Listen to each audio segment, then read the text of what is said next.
Kumikinang na tambalang Nicole Ayala at Diego Bandido. Itago niyo na lang po ako sa pangalang Kat.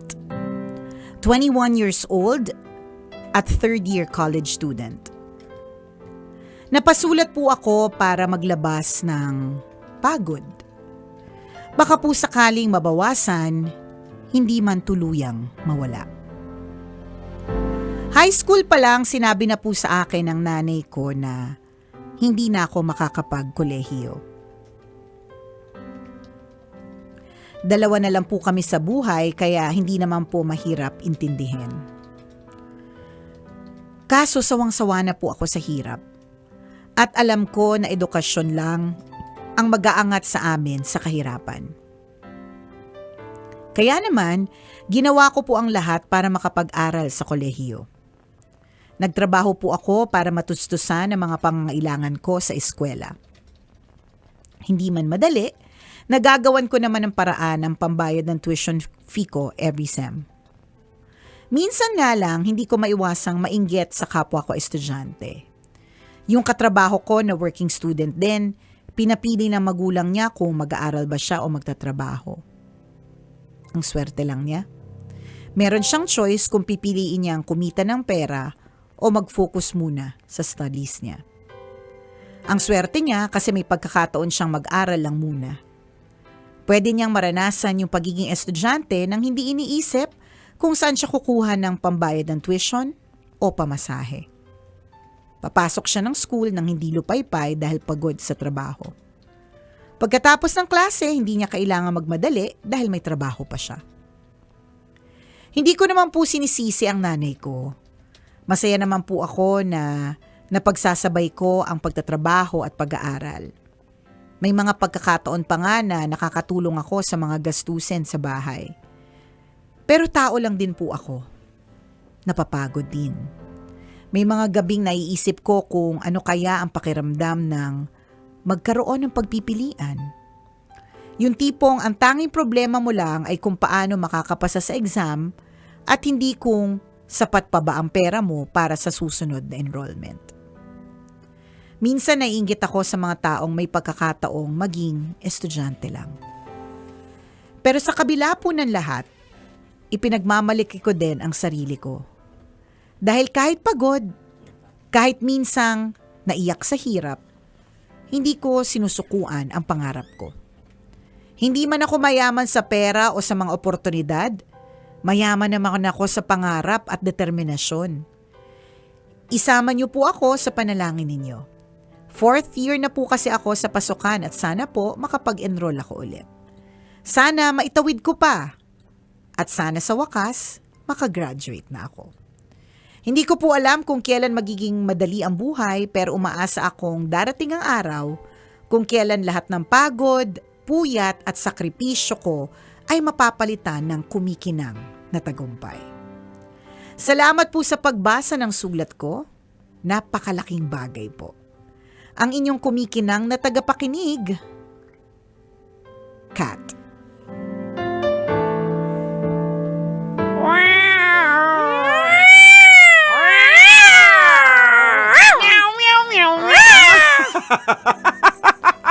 Mga baliw!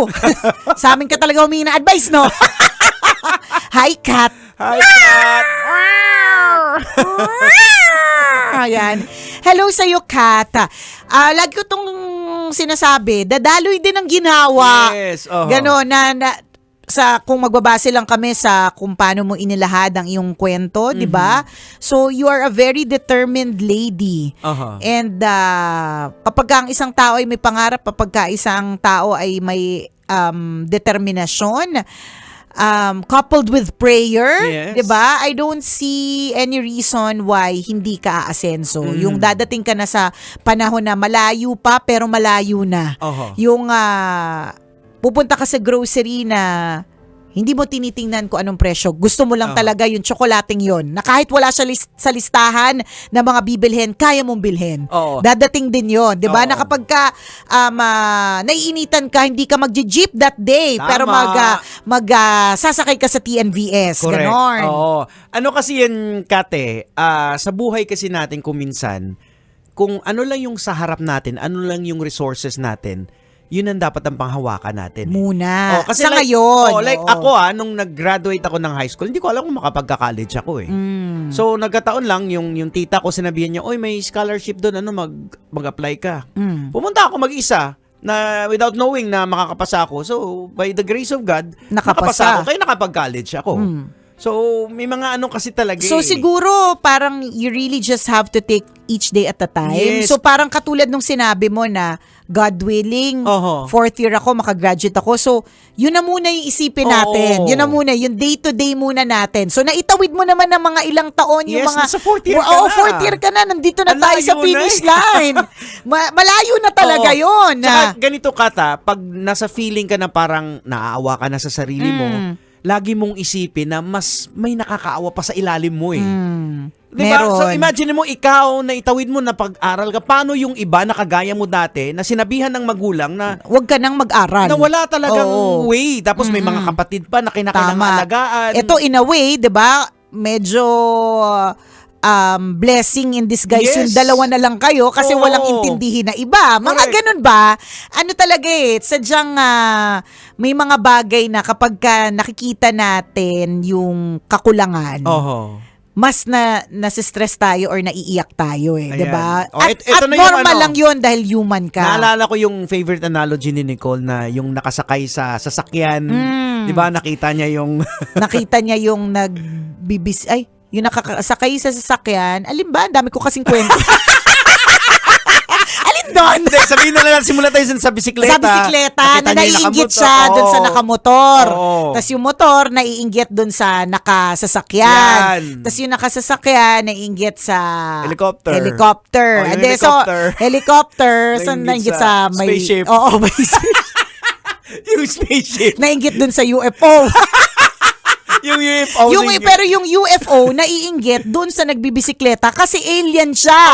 Gusto niya maging human para ma-experience ang pagbibisikleta. Ewan ko kung yun yung kwento ko pero parang hindi, pero parang ganon. At least na bago. Nagkaroon ng konting twist kasi umabot sa UFO, 'di ba? Pero ang sinasabi lang din talaga natin is that kapag tingin talaga tayo dun sa kukulangan natin, mas nakikita natin yung gap Pero sabi nga ni Diego, kung what's in front of you right now, that's what you need. Yes. Yun So dito na lang tayo and then usad tayo unti-unti, take each day at a time. Before you know it, malayo na. Malayo ka na talaga. Kasi ito based on our personal experience sa mag-asawa, dati parang ganun yung pamantayan mo. Kaya parang may hinahabol ka palagi, trabaho ka ng trabaho. Correct. Pero nung na-realize namin yung mga nangyari, parang yung wisdom na binigay na kung ano lang binigay sa harap mo, pagkasyahin mo din, enjoy and have fun. Correct. Yan lang. Ganun na lang so, din. ganun pala kasimpleng buhay, nagkakaroon ka ng peace of mind. So, kung anong sa harap mo, yun lang ang binibigay ni Lord, then pagkasyahin mo. Correct. Huwag ka nang mag-asam kasi ibibigay niya naman yan sa'yo Don't worry. Huwag ka mag-alala kasi dadating din naman yan sa tamang panahon. Basta huwag mo lang kakalimutan yung determination, yung magkaroon ng pangarap. Natatandaan ko talaga yung isang moment na meron ako na-meet sa isang airport na sumisigaw siya. Nicole! Ganyan. So, bakit? So doon nanggaling ba yung, ay, nako. Hindi naman sa kanya. Diba? Tapos kinikwento niya na papunta siya ng Belgium. Tas manager na siya doon. Wow. Pero nung nakikinig siya sa tambalan nung araw, siya ay kasambahay. 'Di ba? Who would have thought? 'Di ba? So marami ang posible. The possibilities are endless. Hindi imposible ang mga bagay-bagay. So ano lang, carry on. And it's also a reminder para doon sa mga nag-aaral na hindi kailangan magtrabaho. Ako lagi ko 'tong sinasabi. May mga taong katulad nito ni Kat na pagod papasok sa school kasi nagtrabaho siya bago siya pumasok. Ikaw, hindi mo kailangan magtrabaho. Tas nagbubulakbol ka pa. 'Di ba? Galit ka pa kasi kailangan mong gumising ng maaga kasi papasok ka. 'Di ba? May mga taong gising na habang Oo. tulog pa kasi kailangan nila magtrabaho para masustain yung pag-aaral Yes, nila. Tapos oo. ikaw mag-aaral ka lang, nagrereklamo ka pa ng nanlalalaki ka pa. Dapat nag-aaral ka. Di ba aral muna bago landi? Uy! Di ba? Wala Oo. lang. Reminder lang din ulit. Just Oo. in case nakalimutan mo. Ito yung feeling ni Kat na parang feeling niya parang walang option eh. Well, sa totoo, ang dami mong option eh, di ba? Binigyan ka ng way na makapagtrabaho, na masustentuhan mo yung aral mo. Samantala, again, babalik ako dun sa yung iba na wala talagang magagawa. Gustuhin man nila yung mag-aaral. Merong iba dyan, no? Tingnan mo ikaw, naiinggit ka dun sa, may sinabi ka dun sa isang mong kaklase o katrabaho Oho. na pinapili ng magulang niya kung magtatrabaho na lang or mag-aaral. Oho. Naiinggit ka dun ilang Oho. beses, ilang linya yon, di ba?